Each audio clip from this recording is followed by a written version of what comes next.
Армысыздар, құрметті Жансая арнасының көрермендері, сіздермен бірге мен Жансая. Бүгінгі тақырыбымда балалардың іш қатуы запорға арнағым келіп отыр. Қандай жағдайда балада іш қатады? Ең бірінші, аяғымен жүретін балаларда балабақшаға барған кезде іш қатулар басталады, яғни тікелей тамаққа байланысты. Көп терлейтін балалар, суды аз ішетін болса іш қатулар болады. Баланың осы кезде тамағына міндетті түрде мән беру керек. Іс-қимылы аз болса балада іш қату болады.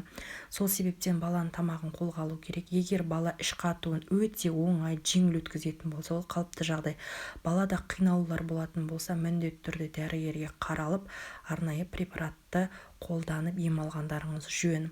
Ал енді кішкентай балаға келетін болсақ, жаңа туған нәрестелерде іш қату, яғни үлкен дәретке барма 3-7 күннің арасында ол қалыпты жағдай. Егер бала жылап, мазасызданып, іш кебу, іш шаншуы болмаса, онда бұл запор қалыпты жағдай. Негізінде жаңа туған нәрестелер күнделікті 2-3 рет үлкен дәретке барғаны дұрыс. Себебі сол кезде іште газ жиналу болмайды.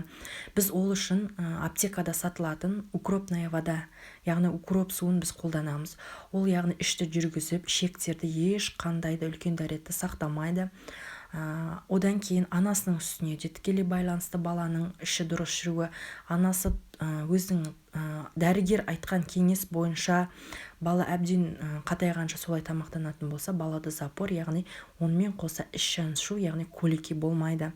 Бала мазасызданып, запор кезінде жылайтын болса, онда сабынмен, клизмамен, яғни дәрігермен кеңесе отырып, баланы үлкен дәретке отырғызып алу керек. Сіздермен болған Жансая, үлкен рахмет, балалар ауырмасын.